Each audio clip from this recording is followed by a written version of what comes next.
Bonjour et bon lundi à tout le monde. Nous avons tous assisté ces derniers jours les coups bas que l'Afrique a reçus par les marchands de la monnaie et de la dette, c'est-à-dire la mafia ashkénazite qui gouverne ce monde par la violence, le mensonge, la manipulation et la division. Je dis chapeau au gouvernement malien qui a déjoué tous les plans qu'ils avaient construits contre le Mali au sommet des non-alignés. L'Algérie aujourd'hui dit qu'elle n'a rien à voir avec le texte qui a été rédigé. J'ai dit au gouvernement algérien, faites attention. Faites très, très attention. Comme je vous ai dit dans une de mes dernières interventions, nos frères, le peuple d'Algérie, n'a rien à voir avec ça. Nous savons que c'est vous les batraciens. Je répète, vous les batraciens au service de la mafia ashkénazite qui essayez par tous les moyens d'essayer d'occuper une partie du territoire malien. Faites attention, parce qu'aujourd'hui, quand nous parlons, nous ne parlons pas comme Maliens, Burkinabés, Ivoiriens. Parce que ces frontières artificielles qui ont été tracées par cette maudite oligarchie occidentale, nous les Africains, nous sommes au-delà de ces frontières. Nous savons que l'Afrique est une et indivisible, que tous les peuples d'Afrique, depuis des milliers d'années, vivent en harmonie et en fraternité avant l'arrivée des envahisseurs, des impérialistes qui ont débarqué sur notre territoire au nom de Dieu, au nom de la civilisation et qui ont commis des génocides, des meurtres de tout genre que jusqu'à aujourd'hui, la réparation n'a pas encore été faite. Il y a ce batracien de Bill Gates qui s'est présenté ici en Italie, reçu par toutes les hautes autorités italiennes. Le peuple italien ne sait même pas pour quelle raison, parce que ce monsieur ne représente rien qu'une société privée, que des ONG, toujours sous le contrôle de la CIA, de la mafia ashkénazite qui gouverne ce monde, s'est permis de dire que c'est eux qui vont faire le plan de développement pour l'Afrique. C'est-à-dire ces batraciens, des négriers, ces vendus, cet assassin de Bill Gates vient avec le gouvernement italien et ils se permettent de parler de l'Afrique comme si nous sommes comme si nous sommes des singes incapables de réfléchir, comme si nos dirigeants sont des vauriens et que ce sont eux qui vont venir aider l'Afrique à sortir de cette situation quand depuis des siècles, n'allons même pas en arrière, disons seulement depuis la fin de la Seconde Guerre mondiale, ce jeu de 3 cartes qu'ils ont fait pour piller l'Afrique, là, ça ne les suffit pas. Maintenant, là, ils veulent déverser des maladies inconnues sur notre peuple pour éliminer une partie de notre peuple. Je répète, ils sont en train de se préparer à déverser des maladies sur notre continent pour nous obliger à nous inoculer. Et le gouvernement actuel, cet ex-fasciste qui est à la tête de l'Italie, fait partie de cela. En ce moment, elle est en train de détruire son propre pays.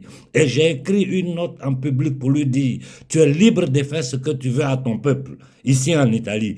Mais si l'Afrique ferme ta gueule, sinon je vais faire lever toute la jeunesse africaine contre toi.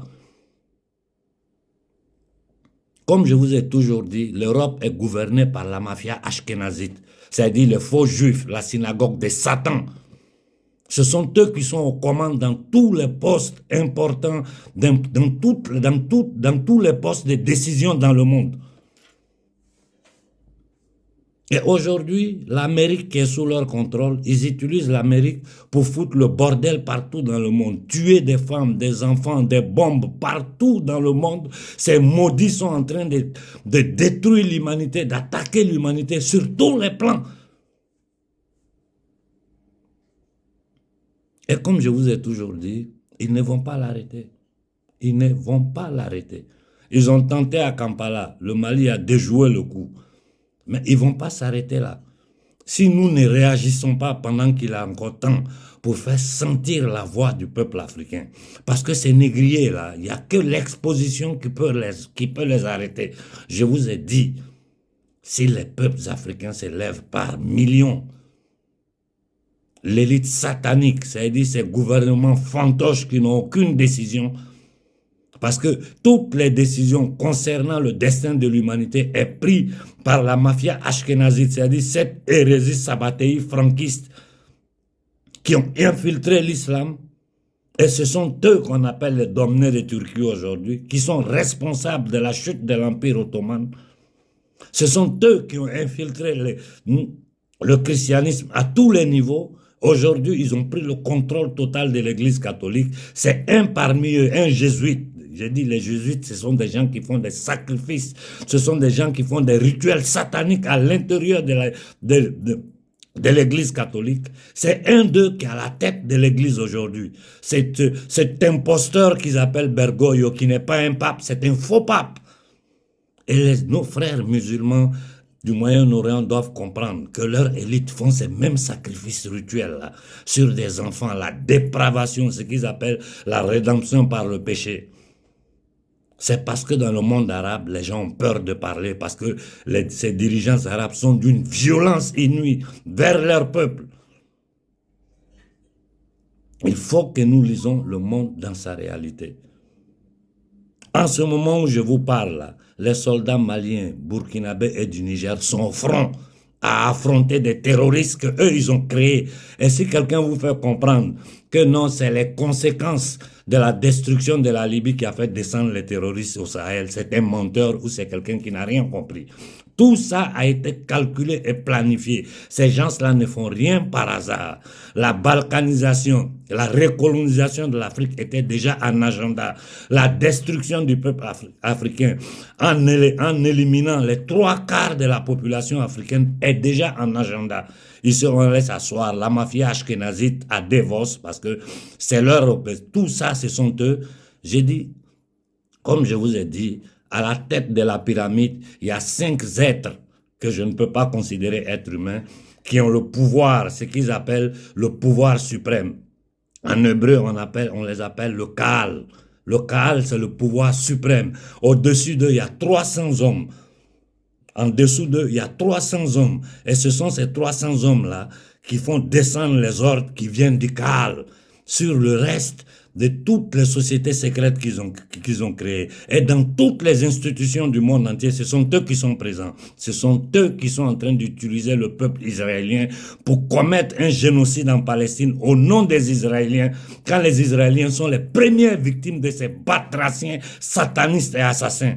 Je vous ai dit, pour comprendre le machiavélisme de ces gens-là, ils utilisent les Juifs en disant non, nous sommes en train de réaliser la prophétie d'Israël. Vous réalisez la prophétie d'Isaïe. Ils le disent pour avoir le soutien de la communauté juive. Mais réfléchissez un peu, le peuple israélien a été le plus inoculé au monde. Plus de 17 millions de morts ici en Occident après ces inoculations. Ils sont allés s'asseoir aux yeux du monde entier pour parler d'une maladie X contre laquelle la société civile occidentale doit se préparer. Donc nous aussi, nous devons nous préparer. Ils vont lancer ces choses-là sur l'humanité pour semer le chaos, la panique, pendant qu'ils sont en train de faire des guerres partout. Regardez comme la guerre au Moyen-Orient est en train de s'élargir aux pays environnants. C'est pour semer le chaos. Regardez le patatrac qu'ils ont combiné en Ukraine. Plus de 500 000 morts. Plus de 200 milliards d'euros dépensés. Et ils continuent de dire qu'ils vont soutenir le batracien, le dépravé. Ce golem qui s'appelle Zelensky qu'ils ont mis à la tête de l'Ukraine. Je vous fais ce petit résumé-là pour revenir à ce que je suis en train de dire depuis 10 ans. Ces dernières semaines, j'ai accéléré mes déclarations pour que vous, jeunes Africains, vous puissiez comprendre que c'est dans l'ordre, l'organisation, la concertation, la conjugaison de nos efforts que nous avons une chance d'arrêter ces gens-là. Nos gouvernements seuls ne peuvent rien. Ne peuvent rien. Et je vous dis, plus nous allons les coincer, plus ils seront violents, plus ils vont trouver d'autres moyens pour continuer à essayer de balkaniser, de contrôler nos richesses. Cette maudite mafia ashkénazite, la synagogue des Satan, ces batraciens assassins. Il y a 8 millions d'enfants qui disparaissent chaque année dans le monde. Vous croyez que c'est quoi? C'est des sacrifices humains. Ils sacrifient les êtres humains. Et regardez les dirigeants américains avec le scandale Epstein qui a déclenché. Tous les ex-présidents, tous les hauts niveaux, c'est-à-dire tous les hauts dirigeants américains, européens, sont impliqués dans du pédosatanisme, dans des sacrifices d'enfants. Nous avons affaire à l'armée des Satans. Et nous pouvons combattre sans violence. J'ai dit, nous, on n'a pas besoin des haines, des violences. Il faut simplement que le peuple africain se lève pour dire ça suffit. Il faut que le peuple africain se lève pour dire ça suffit. Et je donne le même conseil à nos frères du Moyen-Orient. Je donne le même conseil à la société civile française, italienne, anglaise, allemande. Que déjà, j'ai vu que les gens sont en train de bouger, ils sont en train de s'organiser. Donc ça va chauffer ici en Occident. Nous, Africains, nous devons faire notre part. Comme je vous le répète tous les jours, tout ce qui se passe sur le continent africain, les gens ne savent rien parce que la mafia ashkénazite, la synagogue des Satans, est propriétaire de toutes les grandes sociétés d'information au monde. C'est-à-dire tous les grands journaux, toutes les grandes télévisions, Hollywood, tout ce qui arrive au grand public est contrôlé par la mafia satanique, la synagogue des Satans. Continuez à travailler dans le groupe, je suis à votre disposition. Quiconque a besoin de parler avec moi, si WhatsApp ou Telegram, mes numéros sont publics, écrivez-moi, je vous répondrai. Le travail est en train d'avancer, mais nous sommes en retard. Nous devons agir avant que ces batraciens nous fassent un faux coup. On risque de se lever un matin et puis entendre que ça pétait à Ouaga, une bombe, ça pétait à Bamako ou au Niger. J'ai dit aux militaires du Niger, les jeunes Nigériens m'écrivent matin, midi et soir. Les leaders d'opinion commencent à rentrer en contact avec moi. Vous avez intérêt à suivre les aspirations du peuple du Niger. Parce que si vous ne le faites pas, si le Niger pète, qu'il se transforme comme ce que nous voyons au Soudan, vous avez vu ce qu'ils ont fait du Soudan. Le Niger risque de finir dans les mêmes conditions. Et je répète, vous aurez notre soutien si vous faites ce que le peuple demande. Mais si vous tentez de rester dans vos bêtises que vous avez toujours fait, rendre le Niger une terre non vivable, où la population est dans la pauvreté totale, dans la misère, dans l'humiliation, pour que vous et votre famille, ce petit clan de batraciens là, vous vivez bien et que le reste du monde vive dans la misère. Excusez-moi, on vient de me sonner, il faut que j'aille répondre. Travaillez dans les groupes. Travaillez dans les groupes, organisons-nous et lançons une manifestation à échelle continentale. J'aurais voulu parler un peu plus, mais j'ai une visite, on vient de me sonner. Bon début de semaine à tout le monde. Merci pour l'écoute.